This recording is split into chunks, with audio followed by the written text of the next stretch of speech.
കൊല്ലത്ത് ഹിന്ദു ഐക്യവേദിയുടെ നേതൃത്വത്തിൽ ഹിന്ദു നേതൃസംഗമം സംഘടിപ്പിച്ചു. ചേങ്കോട്ടുകോണം മഠാധിപതി സ്വാമി ശക്തി ശാന്താനന്ദ മഹർഷി നേതൃസംഗമം ഉദ്ഘാടനം ചെയ്തു. ഹിന്ദു ഐക്യവേദി സംസ്ഥാന രക്ഷാധികാരി കെ.പി. ശശികല ടീച്ചർ മുഖ്യപ്രഭാഷണം നടത്തി. ഭക്തിയെയും വിശ്വാസത്തെയും ചൂഷണം ചെയ്യുന്നവരാണ് ഇന്ന് കേരളം ഭരിക്കുന്നതെന്ന് ശശികല ടീച്ചർ പറഞ്ഞു. കേരളത്തിലെ ഹൈന്ദവ സമൂഹം നേരിടുന്ന നിരവധി പ്രശ്നങ്ങൾ മുന്നോട്ട് വെച്ചാണ് ഹിന്ദു ഐക്യവേദി ഹിന്ദു നേതൃസംഗമം സംഘടിപ്പിച്ചത്. ആനന്ദവല്ലീശ്വരം NS ഓഡിറ്റോറിയത്തിൽ നടന്ന സംഗമം ചേങ്കോട്ടുകോണം മഠാധിപതി ശക്തി ശാന്താനന്ദ മഹർഷി ഭദ്രദീപം കൊളുത്തി ഉദ്ഘാടനം ചെയ്തു.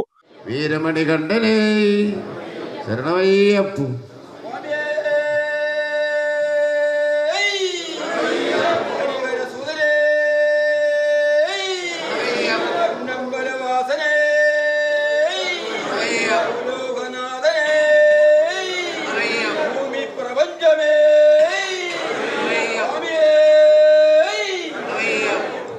ഹൈന്ദവ സമൂഹം ഉണർന്നു പ്രവർത്തിക്കേണ്ട കാലഘട്ടമാണിതെന്ന് അദ്ദേഹം പറഞ്ഞു. ഹിന്ദു ഐക്യവേദി സംസ്ഥാന രക്ഷാധികാരി കെ.പി. ശശികല ടീച്ചർ മുഖ്യപ്രഭാഷണം നടത്തി. തിരുമുല്ലവാരത്ത് ഹൈന്ദവർക്ക് പിതൃതർപ്പണം നടത്താനുള്ള അവകാശം നിഷേധിക്കപ്പെട്ടതായും കൊട്ടാരക്കരയിൽ ഭക്തർക്ക് കൃത്രിമ കരിപ്രസാദം നൽകി വഞ്ചിച്ചതായും ശശികല ടീച്ചർ പറഞ്ഞു. ബലിയിടാൻ പോയവർക്കുണ്ടായ ഗതികേട് എന്താണ്? കൊല്ലത്ത് നിങ്ങൾ അനുഭവിച്ച കാര്യമായതുകൊണ്ട് എനിക്ക് മനസ്സിലായി.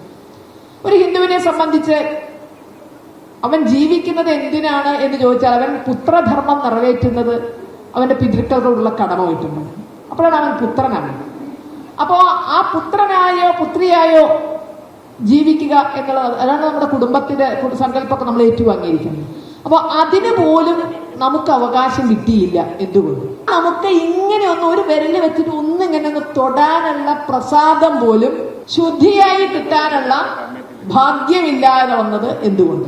ഹൈന്ദവർക്ക് ക്ഷേത്രങ്ങളിൽ കാവിക്കൊടി പോലും ഉയർത്താൻ അവകാശമില്ലാതായി എന്ന് പറഞ്ഞ ശശികല ടീച്ചർ ശബരിമലയിലെയും ഗുരുവായൂരിലെയും കൊള്ളയെക്കുറിച്ചും സൂചിപ്പിച്ചു. നമുക്കൊരു ക്ഷേത്രത്തിൽ കാവിക്കൊടി ഉയർത്തണമെങ്കിൽ ഇവരുടെ അനുവാദം വേണം. അവരൊക്കെ സമ്മതിച്ചാൽ വേണമെങ്കിൽ ഉയർത്താം. പക്ഷേ ഒരു സ്കൂളിന്റെ നിയമങ്ങൾക്ക് വിരുദ്ധമായും തലമറയ്ക്കാൻ മന്ത്രിമാർ വരെ കൂടെയുണ്ട്. എന്തുകൊണ്ട്?